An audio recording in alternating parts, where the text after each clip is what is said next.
சொற்களுக்கு மரணம் இல்லை அப்படிங்கிறது ரொம்ப உண்மைங்க.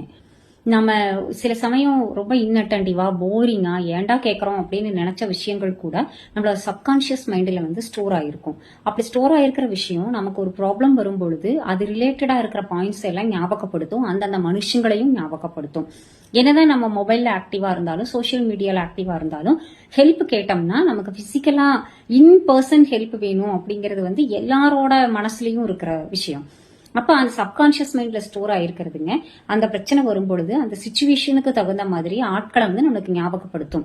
அதனாலதான் ரொம்ப வருஷம் நம்ம கான்டாக்ட்ல இல்லாத ஒருத்தங்க கிட்ட கூட நம்ம திடீர்னு கூப்பிட்டு எனக்கு இந்த பிரச்சனை, நான் வந்து உங்ககிட்ட பேசணும்னு நினைச்சேன், உங்ககிட்ட சொல்யூஷன் கேட்கணும்னு நினைச்சேன் அப்படின்னு சொல்லி நம்ம சொல்லுவோம். அதே சமயம் அவங்க ரிலேட்டடாவோ அவங்களாலேயோ நமக்கு ஏதாவது ஒரு சக்சஸ் வந்திருந்ததுன்னா அதை செலிப்ரேட் பண்றதுக்காக நம்ம என்ன பண்ண மாட்டோம், அவங்ககிட்ட கூப்பிட்டு இந்த மாதிரி உங்களால வந்த சக்சஸ் இது, உங்களால வந்த ஹாப்பினஸ் இது அப்படின்னு சொல்லி நம்ம ஷேர் பண்ண மாட்டோம். சப்கான்சியஸ் மைண்ட் வந்து சொற்களுக்கு மரணம் இல்லை அப்படிங்கறத வந்து ரொம்பவே கிளியரா சேவ் பண்ற இடம்.